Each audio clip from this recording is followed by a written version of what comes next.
In the late 70s, my uncle was studying medicine at the University of Chicago. After a morning class, he decided that he would hitchhike back home to Lincoln Park on the north side instead of pay for a taxi. A man drove up in a Plymouth Satellite and offered my uncle a ride. The man looked normal and seemed friendly, lighthearted even, so my uncle got in the car and they started driving towards Lakeshore Drive. However, once they got there, the man drove south on Lakeshore Drive instead of north towards Lincoln Park. My uncle told the man that he was going the wrong way and to turn around and head north. The man looked at my uncle, put his hand on his knee, and said, "No, son, you're coming with me," and smiled darkly at him. My uncle froze in panic, and when they hit traffic near the south shore, he quickly unlocked the passenger door and ran away without looking back. A year or two later, on a cold December day, my uncle was having coffee in a cafe with my future aunt whenever he caught something on the TV that made his blood run cold. He saw the man that had picked him up from school that day the year before. He had been arrested for the suspected rape and killing of over 20 young men and boys. The man on television was John Wayne Gacy, and he had removed the door handle off the passenger side door to prevent the men he picked up from escaping. I recently moved to a pretty rural town in Virginia for work. Everybody kind of knows everybody, so it's been difficult to adjust and make many friends. I spend a lot of time driving around town or hanging out in this small coffee shop while I work on my computer. It's a bit lonely, but it's a nice town and I enjoy my time here. So for as long as I can remember, there's been this guy that walks around town. He's about 6'7" and wears really baggy jeans and is usually sporting a red or black t-shirt. He has a heavy walk and swings his arm back and forth vigorously, much like I imagine Bigfoot will walk. He wears cracked glasses and has olive-toned skin and black shaggy hair that always seems very greasy. Every time I'm in town, whether it be going to work or the store, night or day, he's always walking around. He walks with a purpose, very fast, like he has somewhere to be, but it seems that he never reaches his destination. It seems that no matter where I am, what time it is, or whatever the circumstances may be, I always see him. Sometimes I notice him immediately, or sometimes it takes a couple of hours for him to show, but I never fail to eventually see him. One night, I was a few towns over visiting an old friend as I was driving home. I noticed the guy walking towards town, but still a couple miles out. At this point, it was around 12 at night, and it began to rain. It was cold, and I felt bad and figured we were both going the same way, so I should give him a ride.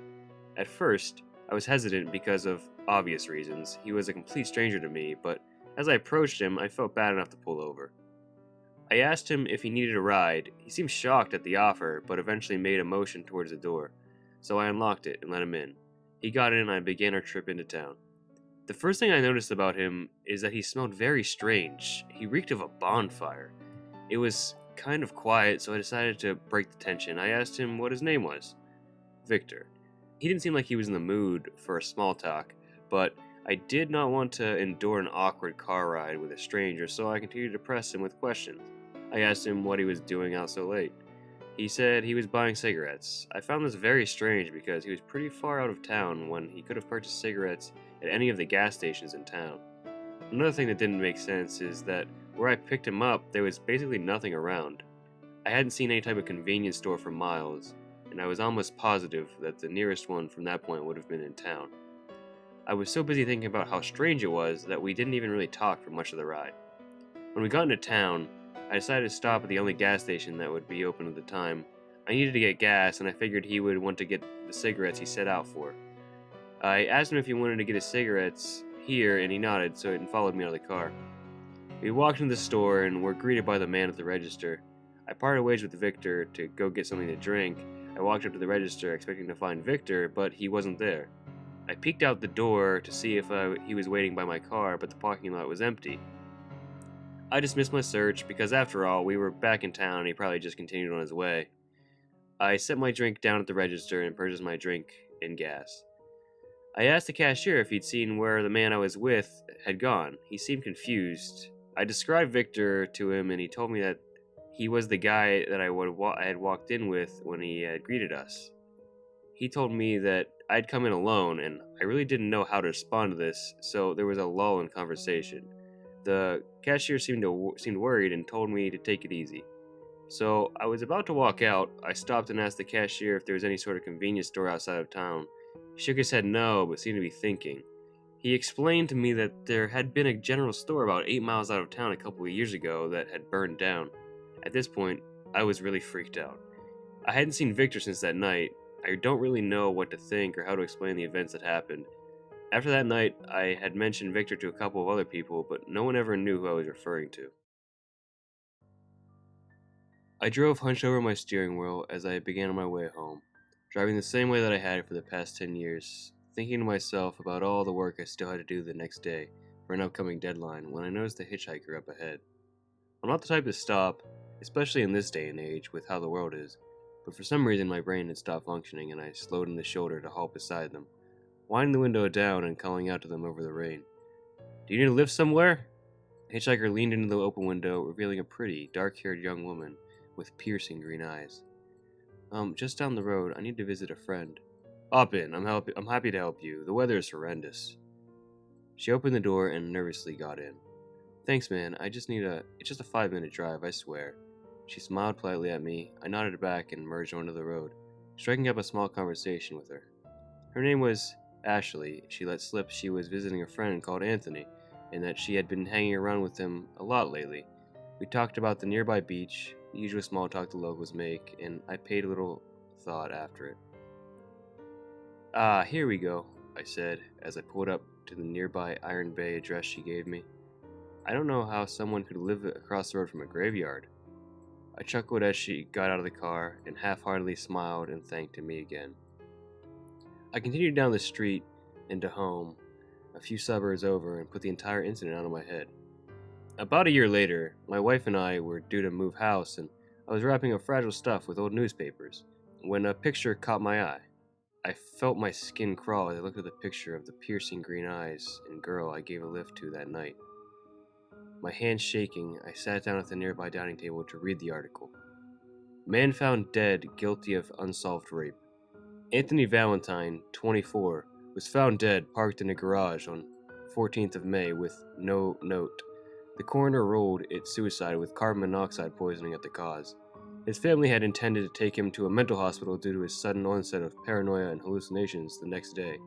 He was buried at the Iron Bay Cemetery on 21st of May. His DNA matches that found at a crime scene of an unsolved case from 6 months prior. Ashley Sampson, 17, went missing overnight, and her body was found the next morning in a reserve. The post-mortem established that she had been raped multiple times before being murdered, and the culprit had never been found." Years ago, as a senior in undergrad, just back from winter break, I was hanging out with my roommates, nearly snowed in from a blustery storm the day before. We'd gotten up relatively early, and for once I had no weekend work, and had decided to cement plans to do absolutely nothing. So my friend John and I found a James Bond marathon on TV, and cracking open a case of beer bought a few days before, we settled in for a long day of getting drunk and laughing at Bond movies. We got through most of the case before one of my roommates, Jerry, woke up and stumbled into the living room. He nodded groggily at us, shuffled to the fridge, clearly intent on joining us, and probably nursing a hangover with little hair of the dog. "Oh, come on, guys, shit, really?" Jerry called out from the kitchen. We looked up, surprised, and he came back holding a single beer in the empty cardboard case. "It's barely past noon, really. You fucks drank all the beer." "Well, there's whiskey," I replied calmly. "Nah, I'm not driving straight into liquor. Beer for breakfast, liquor later. Those are the rules, man," Jerry said, in his voice both annoyed and groggy. John and I glanced at each other and shrugged. Those did seem to be good rules.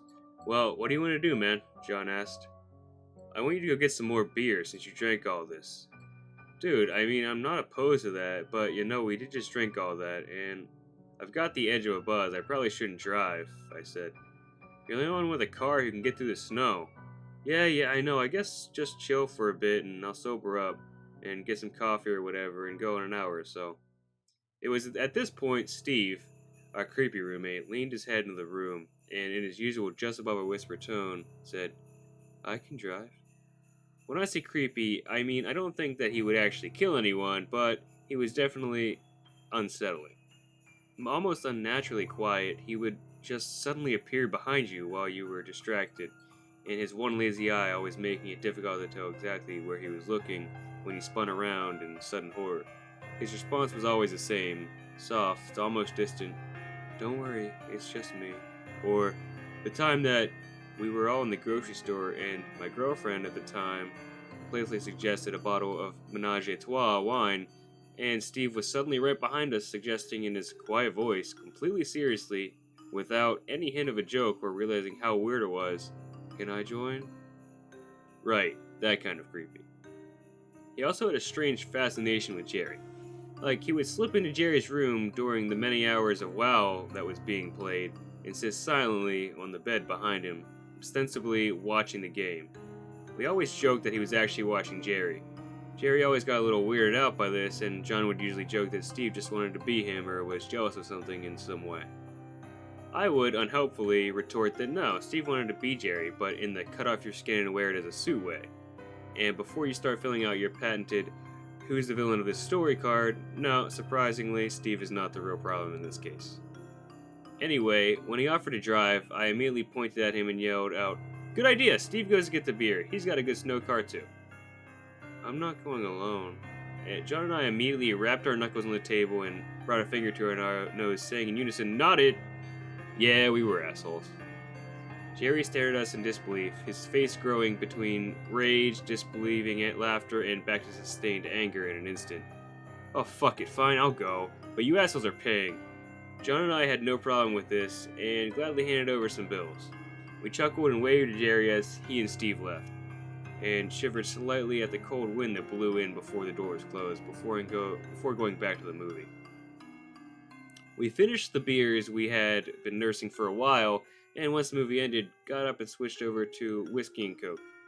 It wasn't until the next film and the marathon ended that we realized Steve and Jerry had been gone a long time. We joked a little that maybe Steve had gone off the road to get a little extra alone time with Jerry, and tried calling them both. Nothing. I became a little worried at this point. They'd been gone a long time, and the store wasn't that far away. We tried calling again, this time leaving a voicemail, and tried to distract ourselves with the movie marathon.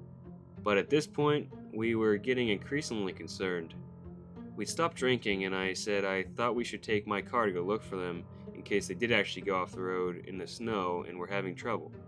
We tried calling again, and when that produced nothing, we started bundling up for the cold outside. I was reaching for the door when it swung open, snow drifting into the apartment, and the wind bitterly cold even through all the layers.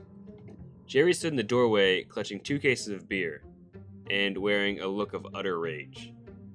"Dude, what the fuck happened to you? We were trying to call you and just about to come..." Jerry cut me off. "He almost got us fucking killed." "What? Steve almost got us killed," Jerry yelled, stomping inside, setting the cases on the table.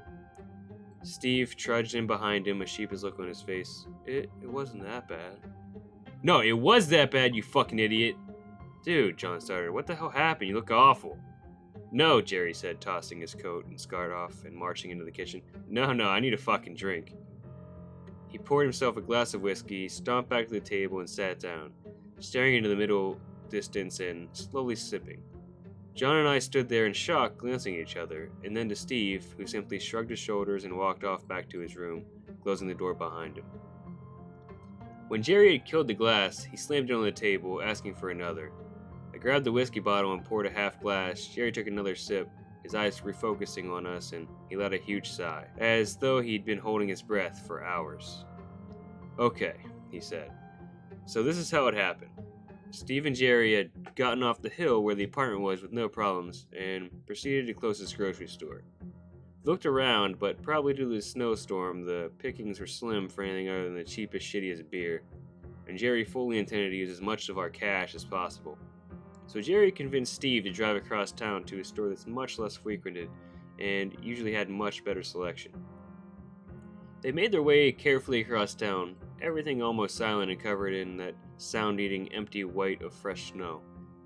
There were only a few other cars on the road, but it was a mountain town, so the plows used to handling the snow had come through and almost cleared the road. They made it to the other store, and this is where Jerry's eyes tightened. They got out of the car and were walking to the entrance when they were stopped by a voice calling out to them.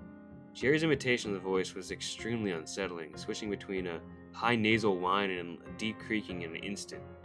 It was the kind of voice you expect to hear in a horror movie about a serial killer toying with a victim over the phone line. "Boys, oh boys, could you do me a favor?" Jerry turned to see a man approaching them across the parking lot. He had his hands jammed in the pocket of a dingy Metallica hoodie, and the wind was blowing his greasy, stringy hair across his face. Jerry immediately said, "Nope," and turned away, but Steve stopped and asked what the man wanted. Oh, boys, it'd be a huge favor if you could do it, you know. It's just saved my life. Jerry drew out his "Save My Life" with an unnatural creak in his voice. See, boys, my car broke down and I just need a ride, you know. It saved my life. Jerry finished with the exact same intonation. Jerry had shook his head and started moving towards the store entrance again. But Steve had hemmed and hawed and said they had some shopping to do before eventually joining Jerry inside, with Jerry berating him for talking to a crazy person. Steve had felt bad. The guy was clearly alone and out in the cold, and it just seemed rude to ignore him. Jerry had thrown up his hands and made them spend a lot longer than they needed, just wandering the mostly empty aisles, hoping the man would leave in the meantime. Eventually, they got a couple cases of beer, checked out, and walked back outside. Boys, would you do me a favor? You know, it saved my life. Jerry had jumped at the voice from behind him. Apparently, the man had pressed himself right up against the wall of the exit, and they hadn't seen him as they left. Steve again hemmed and hawed, but eventually, for whatever reason, kind of shrugged and said, "Well, if it's close, sure." Oh, thank you, boys, thank you. You know, you just saved my life. My car just broke down, and such a bad day for it, too. You just saved my life. Jerry was indignant, but not wanting to walk all the way across town through the snow and carrying 2 cases of beer, he reluctantly got into the car, unsettled as the man slid into the back seat behind him. Jerry flicked the side mirror handle, angling it so he could keep an eye on the guy behind him. Steve started to pull out of the parking lot and asked the obvious question, "Which way?" Oh, just take a left here. Now, Steve and Jerry were rather unfamiliar with the region. I had family in town before, and I ever went to college here, and had been all over the hills. I knew, but they didn't, that there's hardly anything out there if you take a left from that parking lot. Just a lot of empty road for a long, long time. They started driving, the car completely silent, until the man in the back seat suddenly spoke up. You know, boys, you really are doing me a favor. You saved my life. I just can't thank you enough. It's a big, big favor you're doing me. I just want to know that I appreciate it. Jerry's voice suddenly dropped into the creaky intonation at this point. So I feel like I gotta be honest with you, boys. Jerry leaned forward instinctively, fully expecting to feel a knife sliding through the car seat into his ribs, but Steve just laughed half-heartedly and asked, "Be honest with us." The man muttered to himself a bit, and Jerry could see his hands fumbling in the pocket of his hoodie before he spoke up again. Yeah, you know, it's just, I don't really have a car, boys. Jerry and Steve shared a panicked look at the man as the man continued. So it didn't break down, you see. My friends, they dropped me off at that parking lot and they ain't coming back to get me, so, you know, it's a long walk and you boys just saved my life. Your friends? Steve asked hesitantly. Your boys got any weed? The man asked suddenly. No, can't say we do. You sure? You sure you got no weed? No, we don't smoke. That's too bad, the man said, pressing himself in the back seat, glancing around the inside of the car. That's too bad, you know. My friends, they dropped me off because, to be honest with you boys, you know, I used to be have a bit of a meth habit, you know, and there's a clinic right there, and they give you some drugs to help you off it, but, you know, sometimes it don't really help. A little weed, it'll make you feel better, because sometimes, you know, you gotta get feeling so sick. Jerry put a lot of emphasis on that word, unnaturally holding out the vowel and rising up in pitch before following off with a harsh K sound. John and I shared a glance before Jerry continued. Oh, no, man, sorry, no weed. Don't got any weed. That's too bad, boys, that's too bad. The man suddenly leaned forward, grabbing Jerry's headrest. You know, boys, I wouldn't be greedy with it, it's just sometimes you feel so sick. And it just helps make you not feel so sick. You know, I'd pass it around, I'd share. Steve replied in a shaking voice, Sorry, man, no weed. The man sunk back in the back seat, hands going back to his pocket in his hoodie and fumbling around with something. So Steve said in his voice, still shaking, "How much farther is it?" Not far, boys. You know, you just saved my life." Things were silent for a few minutes as the miles slowly crept onward. "You boys in college? Yeah, college boys?" Jerry jumped from the sudden question and muttered a hasty, "Yeah, yeah." "You like the girls? The college girls?" Yeah, sure." The man leaned forward suddenly again, a hand reaching between Steve and Jerry and pointing at a small pull-off from the road. "Pull off there," the man whispered in a harsh tone in his voice. No, dude, no. Let's just get you home. We've got to get back, you know." "Pull off," the man said again, but in perhaps the only good decision he made that day, Steve kept driving, muttering again about needing to get back. The man eventually sank back, shaking his head slightly. "You know, I just wanted to show you boys something out there." Oh, yeah?" You like them college girls, boys? Well, there's a stream down there, probably frozen over now, but in the summer, sometimes those college girls like to come up here together and get in their bathing suits, and sometimes less, and they like to just play in that stream. And there's a place where you can just hide behind some bushes, and if you're quiet, if you're real quiet, you can just hide there and watch, and they can't see you. No one can see you. Steve and Jerry cut a glance at one another and nervously laughed a little. "You boys just saved my life, and I just wanted to do you a little favor, you know, and just show you a little something, you know, 'cause you just saved my life." Steve glanced in the rearview mirror and asked what he should have from the beginning. "So, where exactly do you live?" "I don't want to tell you the name," he said, "because while it's a real town, it sounds ridiculous and far too cheesy horror movie stereotype. So let's just say that Slaughterhouse or Torture Town wouldn't be all too far off." And Jerry involuntarily let out a barely audible nervous whine. Now, as I said, this is a real place, and I could have told them that, but I wasn't there. And I would have also told them that it was a pretty rundown place. Minutes of uncomfortable silence stretched out, and Jerry was firmly counting what he believed to be his final moments in his life when they passed a road sign, town name printed on it, with 3 miles distance to go. Jerry let out a sigh of relief and silently laughed at himself for getting so freaked out. The dude was a creep, obviously, but he was totally freaking himself out.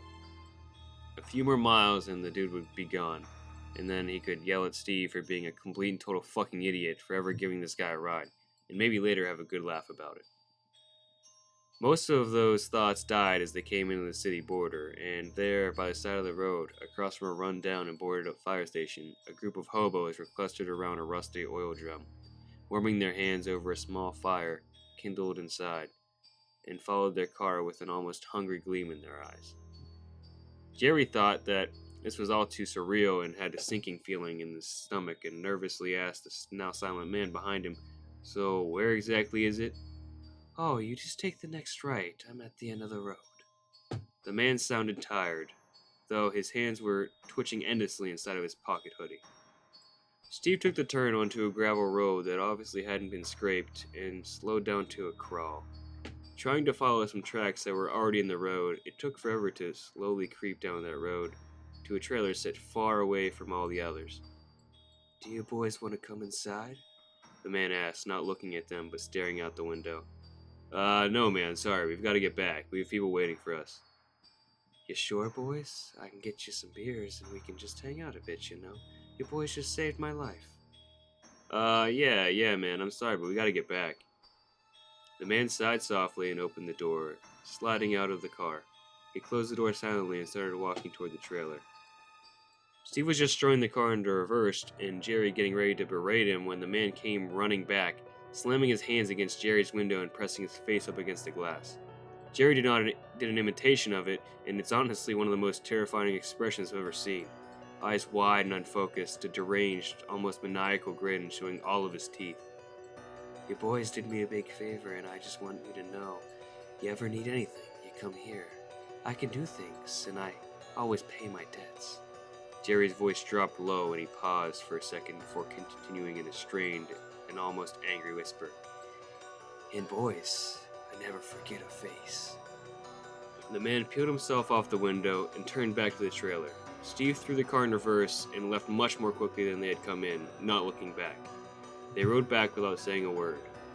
When Jerry finished his story, John and I were quiet for a long time before John eventually started laughing. Dude, that's the best! That's the best story I've ever heard. I started laughing too. It was too perfect, too cliche. Jerry just kind of shook his head, though a wry grin started to spread over his face. It was ridiculous, man. I seriously thought I was going to die so many times. Well, now you got an awesome story to tell people. Yeah, I guess so. We all laughed and made some drinks, putting on a cheesy horror movie to break the mood and settled in for a relieved night of relaxing. The bodies were found the next spring, after the snow melted. Apparently the guy had been honest about this at least, and sometimes people did like going to that stream. Apparently one of the girls went into the bushes on a bathroom break and noticed away from the clean smell of the spring a musky odor and some empty packs of cigarettes. The slow realization was made all the worse when she noticed the irregular mounds of dirt piled up all over the place. Police were called, dogs brought in, and the bodies started to be uncovered. Missing people, runaways, all the usual suspects. Viciously mutilated and hastily buried here, far off a random turnoff of an unpopulated road, just yards from a hidden stream, in the bushes where you could hide if you were real quiet and no one could see you.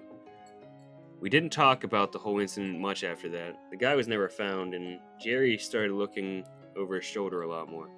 We graduated and left, and the memory of the whole incident slowly faded into the past. I joked darkly about this when Jerry said he was going back to the college town to see some old friends. He laughed it off and said that the guy must have died from an overdose or been caught in the intervening years. I warned him to keep a lookout and said I'd talk to him soon. I haven't heard from him in 6 days, and all I can think of is that unnatural grin and those hanging last words. I never forget a face.